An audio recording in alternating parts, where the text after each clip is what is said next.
It was as if we were transported in time as we arrived at the stunningly beautiful campus of the American University of Sharjah.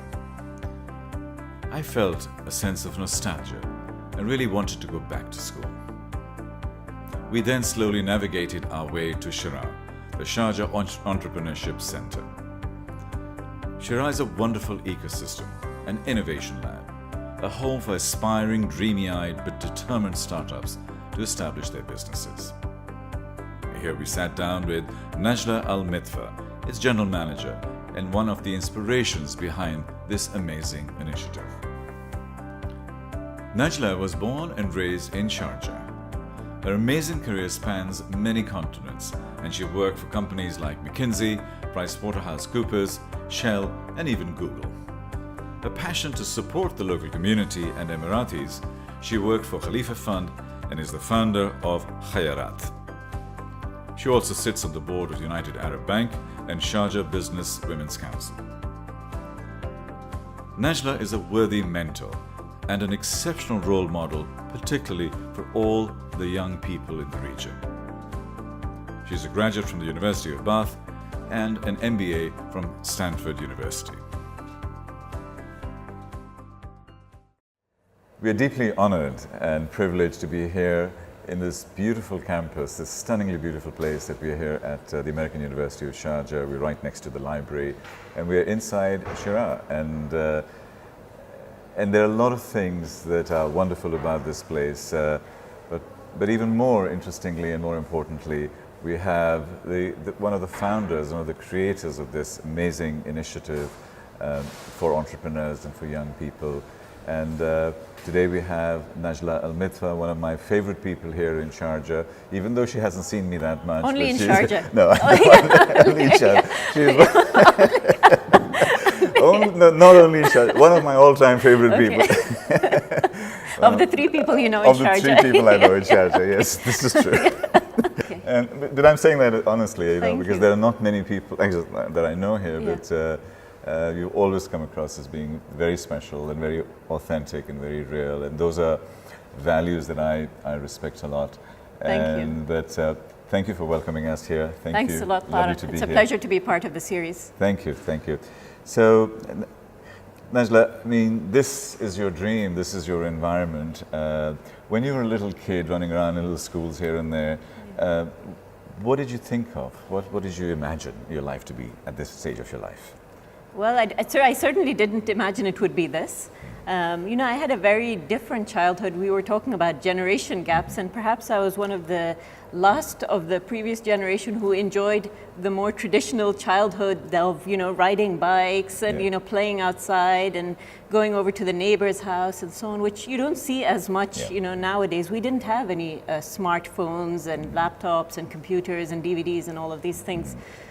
So I had a very different childhood, and even in terms of the possibilities, you know, the possibilities that I knew of as a child were the traditional career paths of, you know, there's a doctor and the accountant and, you know, lawyer, and obviously, you know, my dad had a government role, so the government sector. But I could never imagine that, you know, entrepreneurship, for example, was a career path, or enabling or empowering youth was a career path. So it's certainly not what I expected, but it's actually better than I expected, let's say. I'm really, really happy and proud to be at this point. Wonderful. Were there any moments of inspiration, early inspiration in your life, somebody, some person or some event that guided you and shaped you? I think all along my journey, there have been sources of inspiration, and I continue to try and seek out those sources of inspiration everywhere I go, irrespective of who I'm surrounded by. You know, one of the stories that definitely inspired me, just as an example, this was actually when I graduated from university, just graduated from my undergraduate.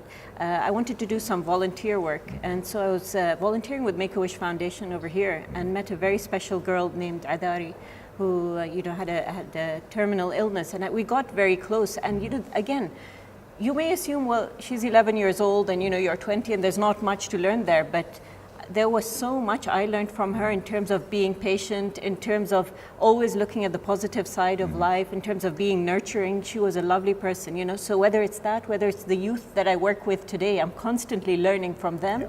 and whether it's obviously the more traditional mentors, managers that I've had, leaders I've worked for. Sheraa, for example, who is the chairperson of the Sharjah Entrepreneurship Center, is also someone I look up to very much. And so all along my journey, I feel that I've been very fortunate to have these sources of inspiration, to have mentors along the way that have guided me one step at a time.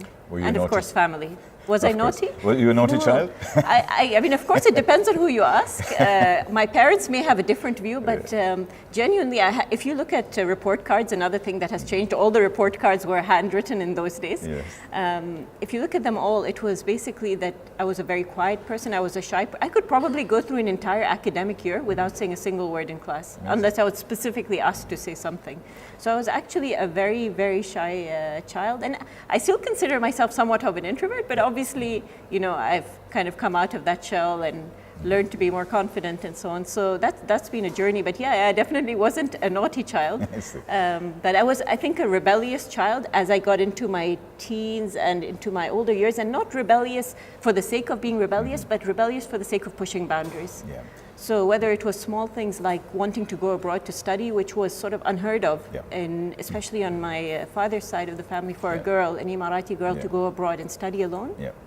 That was sort of, for me, pushing the boundary, whether it was, choosing to work in the private sector over the government sector when I came back.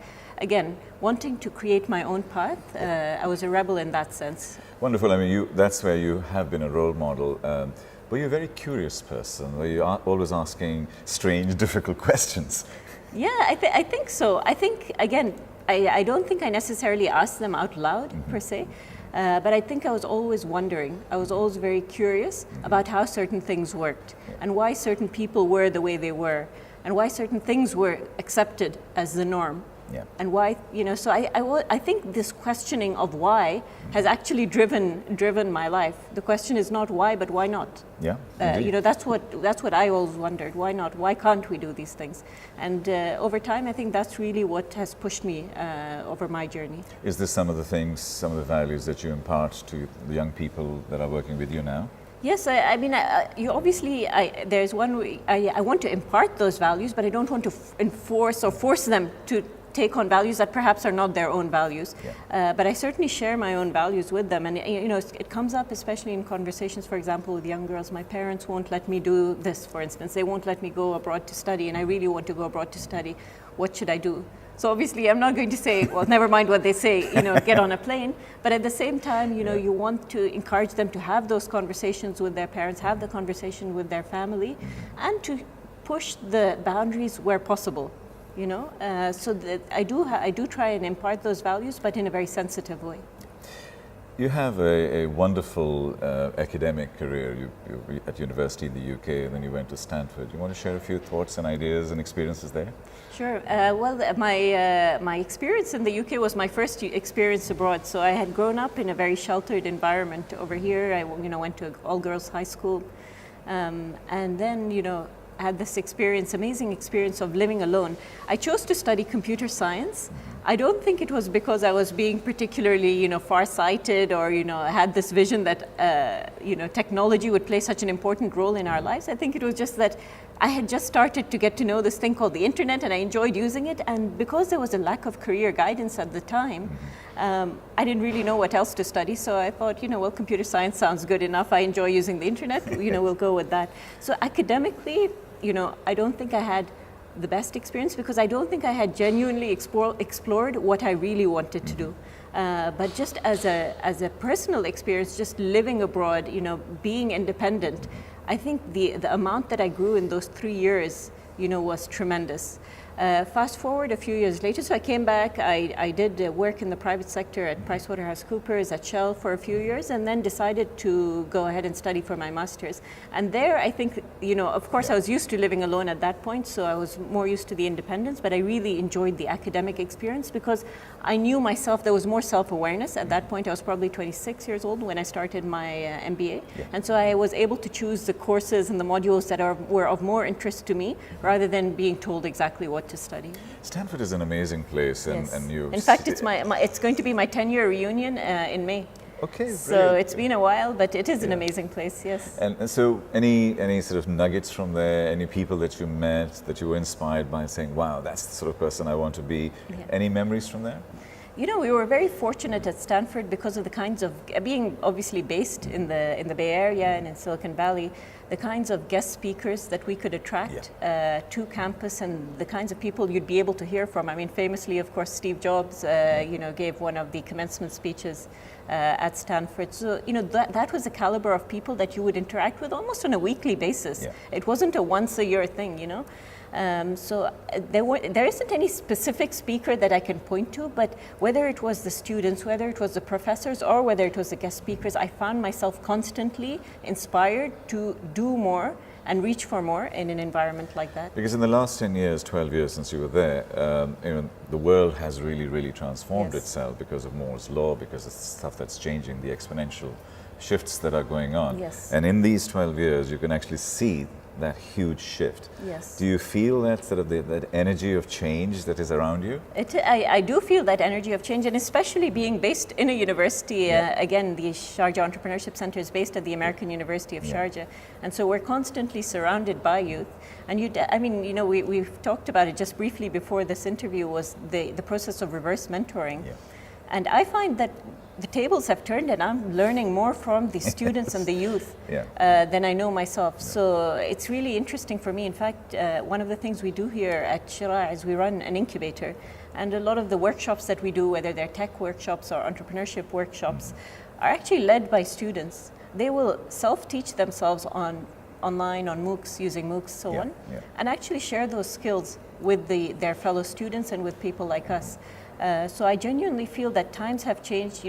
I need to now keep up with the youth rather than vice versa. As you said, with the pace of change, it isn't anymore where you study finance and you become an accountant and you do that for the rest of your life in one company. Things have changed. And in fact, if you ask me, what we look for when we hire here at Sheraa, and even when we are selecting teams for our incubator and accelerator, is a growth mindset. Is that willingness to learn? Is that curiosity? It's in fact, I think, what most employers look for today. So I do think that is very important. Our culture here, and we have a similar background in some ways, failure is not an option, and we don't grow up, we have to be successful. Our parents have to be proud of the university we've been to and succeeded. How do you cope with that? Because by definition, as an entrepreneur, you will tinker and you will I wouldn't say even fail, but you will go through that learning process. How do you encourage people in that space? I mean, one of the things is obviously starting as early as possible. While we're based here in a university, we actually do a lot of work with middle school and high school students. So in the last year, for example, we've worked with over 350 girls between the ages of 12 and 17. So the sooner you can inculcate that mindset of just trial and error, the more likely they are to kind of follow the entrepreneurial path. And it's part of the entrepreneurial mindset, irrespective of whether you decide to be an entrepreneur or whether you decide to be a employee in a company. You do need to have that entrepreneurial mindset. So we definitely try to encourage that. Even when we are here at the accelerator and they're starting their startups, we try to tell them to think of every step as an experiment, rather than this big, decision-making moment that, if they don't do well, their venture is going to flop. In fact, one of the teams in the accelerator with the founder, she was actually supposed to run a workshop here in Sharjah, and she did the usual marketing and so on, and 0 people turned up to her workshop, and obviously she was really upset by that outcome. But rather than let it get her down, she actually reflected on it and wrote a really, really nice blog post about it, reflecting on failure. And she basically, the headline was, "Today my startup failed and today my startup started." Because you need to, actually failure is a part of success. It's not an option. So we really do try and encourage that mindset. Even when we're sharing stories, when we invite guest speakers over, we try to tell them not to just speak about their success stories, but also the times when things didn't quite go according to plan. It reminds me of this Yale assistant professor, who wrote his failure CV. Even though he was very successful, he's a PhD and an assistant professor at Yale, but he sort of said, I failed and I learned, I failed and I learned, I tried this and didn't succeed, and then I changed my direction and I found something fresh. And as long as you're doing that, as long as you're failing and learning and pivoting, That's the process. I use the 5 F's of failure. I said fail fast, fail frequently, fail frugally. Exactly. Failure is not fatal, and always fail forward. Exactly, exactly. I think we're going to have to share these 5 F's with the student. I might borrow that model from you. With pleasure, with pleasure. Now, you did the right thing as a smart, educated MBA from Stanford Emirati girl and came back and joined McKinsey. What was that like? I actually didn't come back. I stayed in the US. In the US and you're in McKinsey, I moved to New York. Yeah. That for me, obviously, the learning curve was extremely steep. I wasn't there a long time. I was there about 2 years. I loved the experience. I ended up doing a lot of work in the financial services sector, which has benefited me tremendously because I now sit on the board of a bank. So that experience definitely helped me grow and helped me apply a lot of the skills that I had learned during my MBA and in previous jobs to real client situations. I then left in a couple of years. I decided to come back. So I had been away from the UAE at that point about 4 or 5 years, and I decided I wanted to come back and bring all my learnings home. Sure. And I joined the Khalifa Fund in Abu Dhabi, which is basically our national SME development fund, focused on Emirati entrepreneurs. So that was my first step into the world of entrepreneurship and into the world of enabling and empowering others to succeed.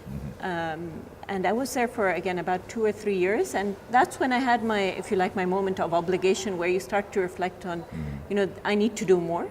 And there's more that I need to give back, and that there are certain situations that I feel that I need to take the first step in trying to change.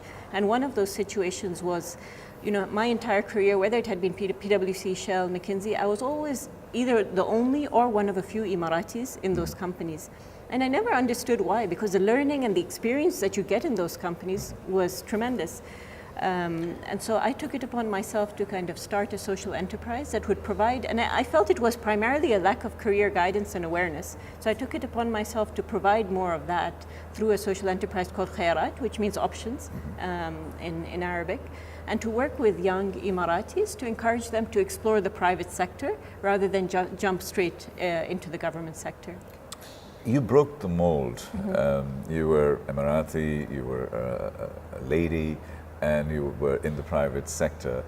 Is that, you were basically, a thought leader and a torchbearer. Do a lot of young girls come to you and say, how did you do that? What is your advice? A lot of young girls do, as I mentioned earlier. They do come to me, especially being a woman who has pushed the boundaries. My advice to them is always, don't accept things as they are.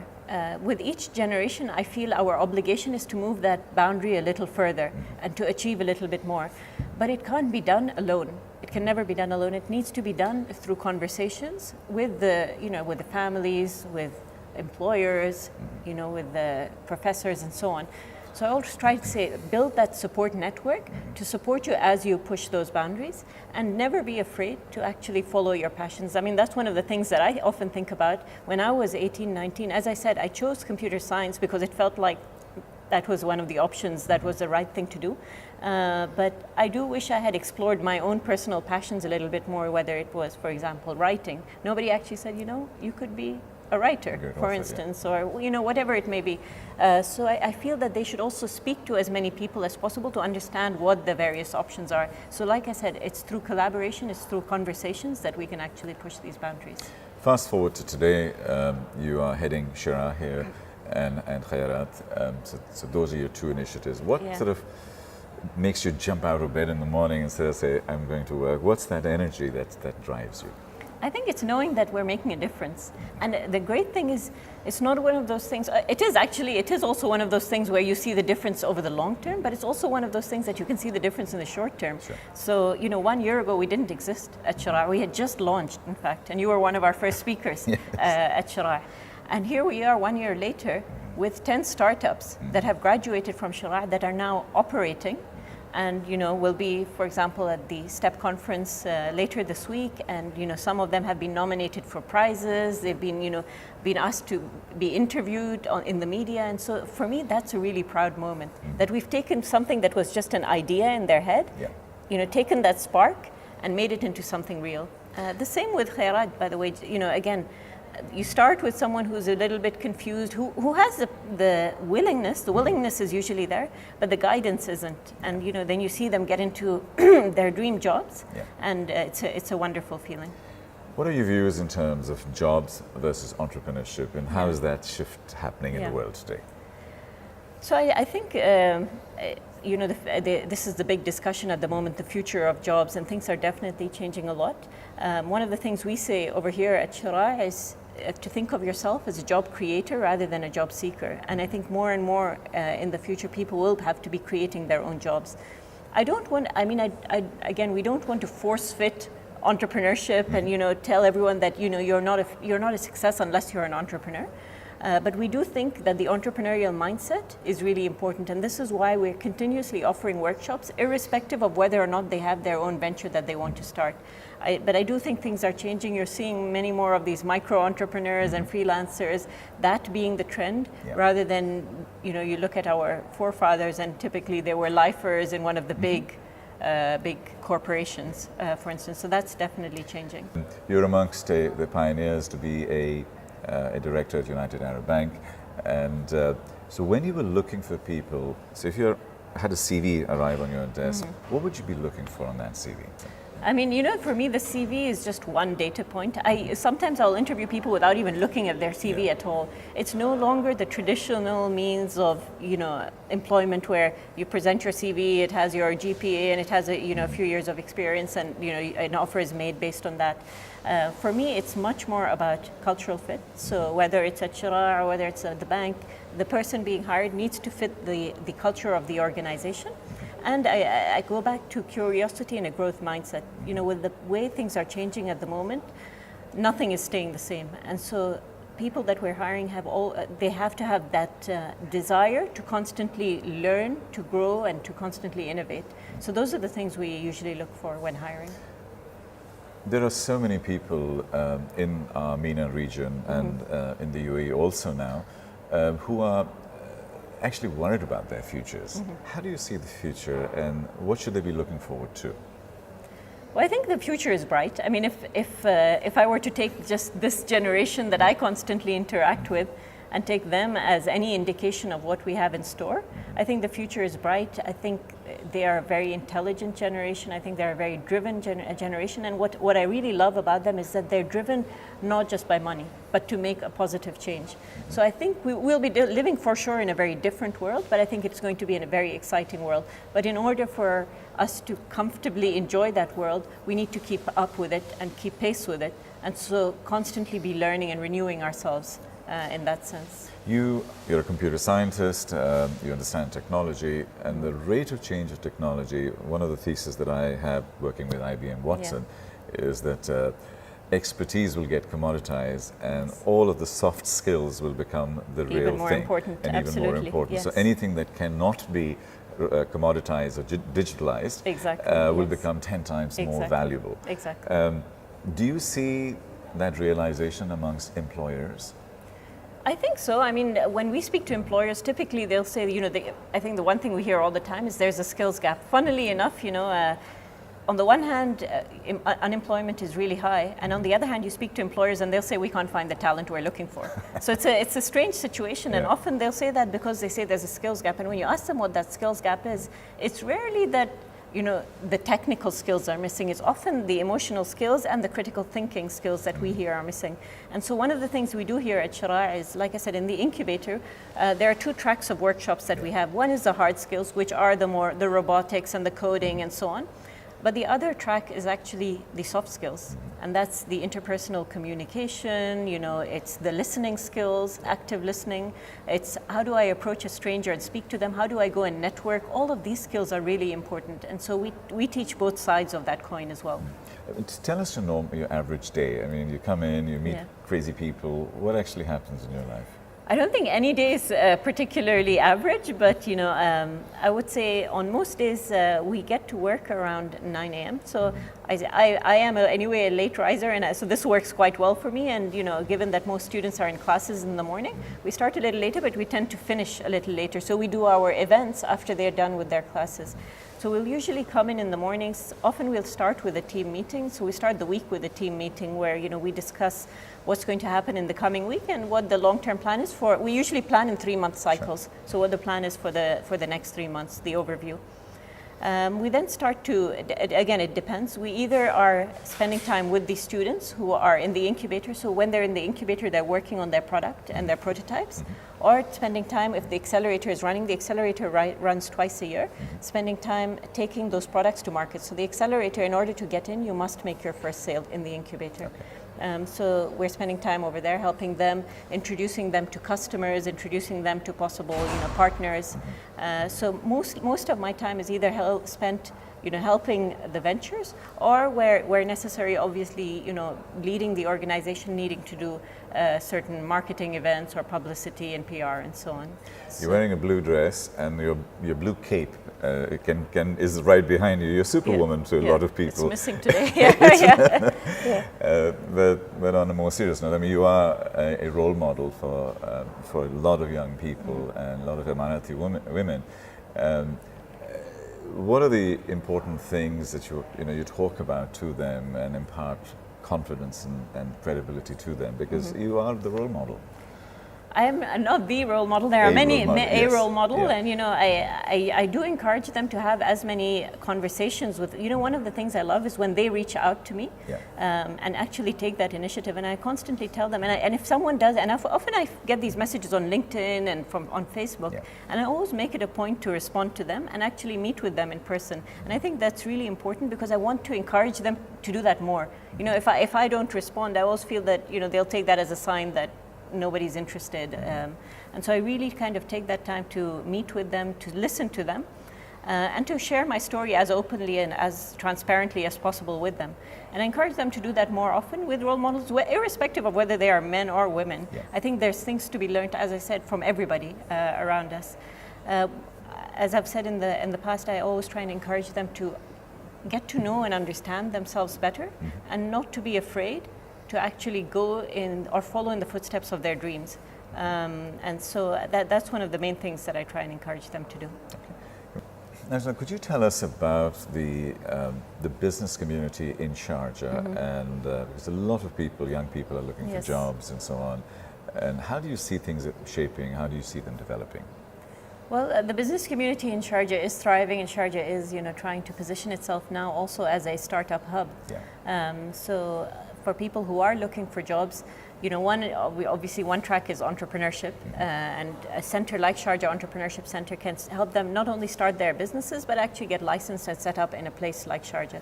And the fact that we're starting very young means that we can actually do this with students in university, and typically those are the job seekers or form the majority of the job seekers.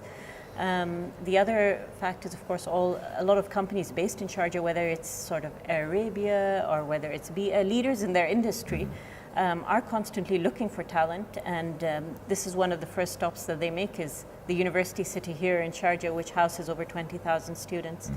I think the one thing that I would say is, in order to kind of help yourself stand out, because there are so many job seekers, is to obviously for example, present yourself in terms of your skills that you offer. When I look at the CVs currently, most graduates have exactly the same CV. I graduated in, for example, bachelor's in business. This is my GPA, and I did an internship. And typically it'll be the place they did their internship, and no information about what they did during their internship, what skills they learned during their internship, and what value that they can add to the business. And I think that's key. I'm constantly telling them it's not about the employer, wanting to just take you on board. It's also what value you can bring to the employer, and you need to highlight that in your conversation and never feel that you are too young to add value to a business. Sharjah is also the center of culture and the center of education and so on, and it's beautiful, and the campus is so amazingly beautiful. Do you play a role in that side? Well, the fact that we're based here, so we're actually an independent entity. We're based here in American University of Sharjah, but we actually work with all the universities in the university city. And so we work closely with the University of Sharjah, the higher colleges of technology, Skyline. So we're constantly working with them on the education component. One of the things that we're trying to do is integrate some of the stuff we're doing into the curriculum. So rather than it being seen as something that's an extracurricular, at least the fundamentals should be part of their curriculum. And again, one of the things that I notice in most of the universities, not just in Sharjah, but genuinely around the world, is there's not enough interaction between the different departments. So if you're in the business school, they're typically always in the business school. They don't meet with the engineering students or the designers and so on. So we're trying to position ourselves as that hub where the talent from all angles, irrespective of what you're studying, can come here and meet each other and then come up with ideas together. So that's the role that we really play as a hub here in the education city. On the culture side, we play a more supportive role. We've actually recently signed with the El Foundation, who obviously have the cultural foundation as well. So we do have a few startups that are in that space, that are in, for example, the design space, one of them in our previous accelerator cohort. And in that sense, we do work with the art foundations and the cultural foundations as well. Because as we go forward, as we were discussing earlier on in this conversation, was that art and culture and humanity and connection and relationships and collaboration, those will become the valued skills that we have. And some of the greatest cities in the world succeeded because they had poets and artists, and there was a cultural hub combined with the university and learning environment. And I feel that you're beautifully placed for that. So how do we talk about this more? How do we get this out more to kids, saying you don't just need to do computer science, but you also need to do art? I always feel that when it comes to influencing the younger generation, it's not about talking to them and just kind of telling them. It's also, they need to see successful examples. If the only successful examples that we're highlighting, for instance, are heads of government departments, they'll automatically associate success with that. The more we can showcase role models, whether they are artists, whether they're musicians. In fact, one of the things we did at our launch of the space was we had two artists, one who's a spoken word poet, Afra Atiq, and we also had a young Emirati girl who sang some opera for us. So the reason we did that is because we wanted to showcase the variety of talent in a place like this, and that it's all valued. So it's not that you just need to be an entrepreneur and a successful business person or head a government department in order to be successful, but on the contrary, the arts, the liberal arts field and the performing arts field, these are all valued as well. As businesses grow, one of the key questions we always encounter is about scale. You can have a lot of young businesses here for 1 or 2 or 3 years and they're mushrooming and growing. But how do you build that scale for them to become from a $1 million dirham company to a 100 million dirham company, and that scale piece, and that's a really important element in that. I agree that it's an important element, but sometimes, we focus a bit too much on scale. I often say that there's nothing wrong with a small company that employs 10, 15 people, creates jobs for them and is self-sustaining. Not everything needs to grow to be a unicorn. And not everything can grow to be a unicorn realistically either. But having said that, it's a piece that we think about often. So, we, in terms of the journey that we take entrepreneurs on here at Sheraa, it starts with inspiration. So we have inspirational speakers come and inspire the students to think about entrepreneurship. We then have ideation. So a lot of students say that we're interested in entrepreneurship, but we don't really know where to start in terms of getting that idea. So we have an ideation workshop that runs pretty much on a monthly basis. And then the incubator where they're working on their product, on their prototype, and where they need to make that first sale. And then the accelerator, which is all about going to market, business development, and sales. The next step after that would be scaling. So we have two offerings there that I think are relevant. One is something we call the Manassa platform, which is a community of existing SMEs, where we provide networking events for them, but B, also provide workshops for them in terms of, for example, how do I franchise into another country? How do I enter new markets? So those are the kinds of workshops that we provide are much more focused on scaling and growth. We also help them get access to government contracts. So we partner, especially especially here in Sharjah, with different government entities. One of them is, for example, Sharjah Asset Management, who have committed 5% of their annual procurement to come from our startups. So again, this gives access to market to these entrepreneurs. We've also launched something called the Shabakah network in partnerships with various universities in the region, whether it's the American University of Cairo or the American University of Beirut or New York University Abu Dhabi. And what this does for us is, aside from being, a great knowledge exchange, it also helps entrepreneurs have a landing pad in various cities. And so that's one of the ways we help them scale as well. How does one apply to you? Can anybody apply, or do you have to be a student? So our focus, being in the university, especially on the inspiration, ideation and incubation side, is on the students. But when it comes to the accelerator, it's open to pretty much anyone. We do try to have the majority of the teams have at least one person who's graduated from one of the universities in Sharjah. Okay. It doesn't have to be, a recent graduate. They may have gone and worked for 3 or 4 years and come back. We do try and have half the teams have that. But if you look at our last accelerator cohort, we had about 3 or 4 teams that actually had no affiliation. Right. But we felt that they would add a lot of value to the city, Yeah. to the city of Sharjah. And so we take each case on a case-by-case basis, on an individual basis. We speak to the entrepreneurs, understand their ambitions, and if we feel there's a match there, then we're more than happy to bring them into the program. The average age in the last cohort was about 25 years old.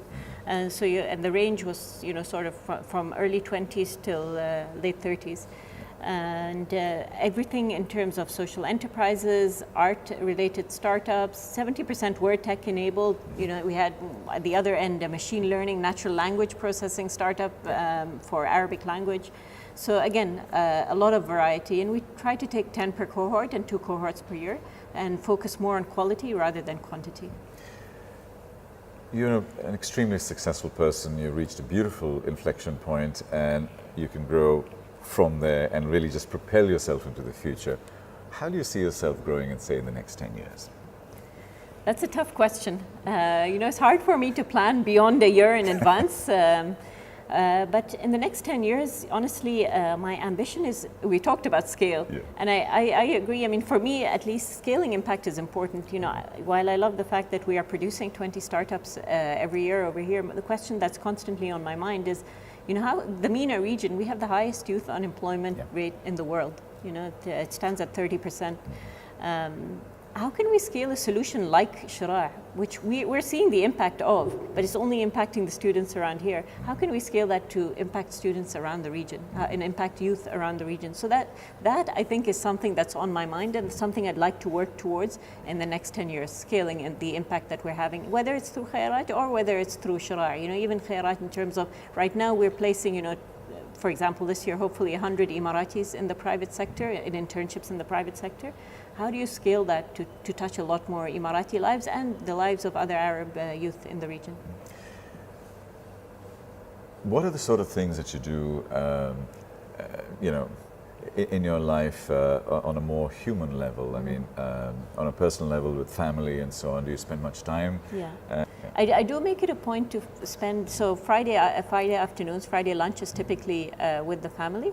I have 4 nieces and nephews as well, so Okay. we have my grandmother staying with us, and then my parents and us, and then the grandkids as well. So it's 4 generations that come together, which is a really nice feeling. Yeah. And as I've grown older, I've learned to value that a lot more. When you're growing up in your teenage years, you don't want to spend any time with your family. You want to spend all your time with your friends and going out.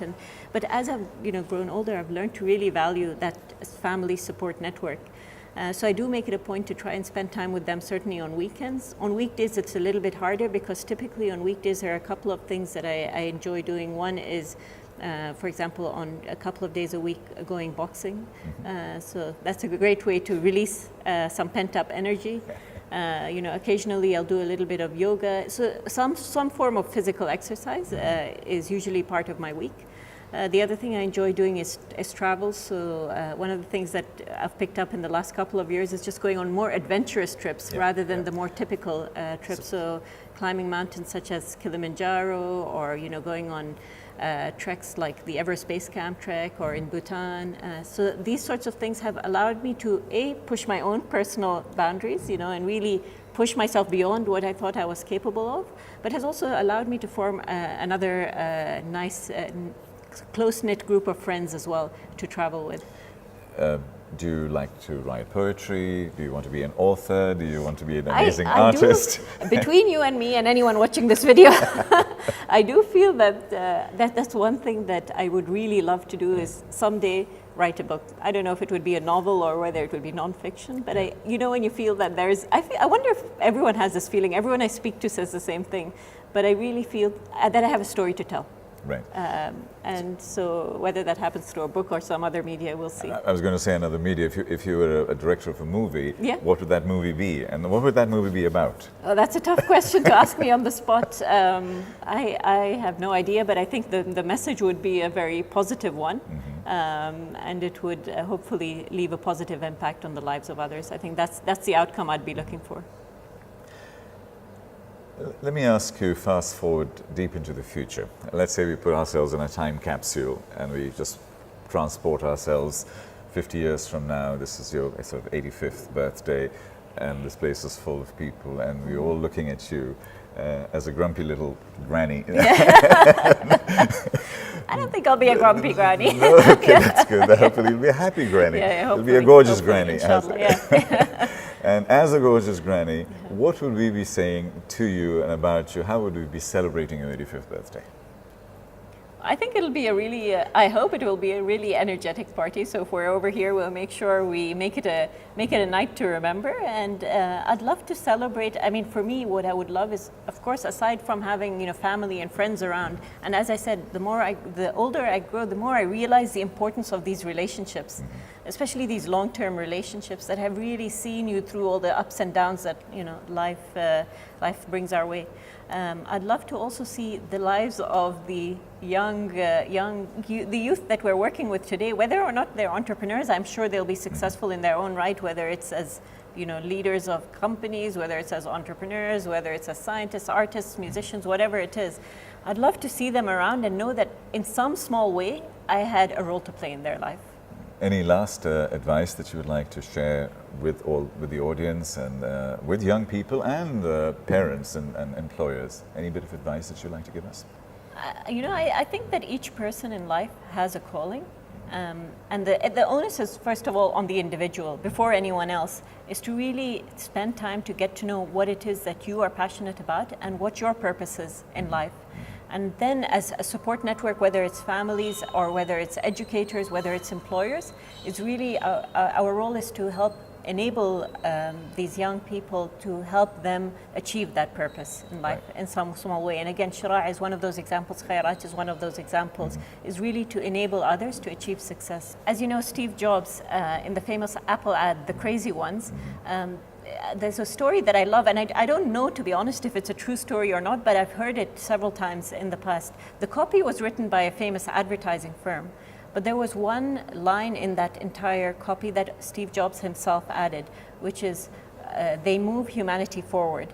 And I feel that that's what the onus is on each one of us, is that we are here to move humanity forward in some small way, whether it's by bringing up the next generation or coming up with a certain innovation, or whether coming up with certain music and art to make life a better place or make the world a better place. We're all here to move humanity forward, and I think that's something that I would love for each person to kind of keep in mind and to realize that everyone has a purpose. And I feel really fortunate to have had the experiences I've had, to have built the relationships that I've had.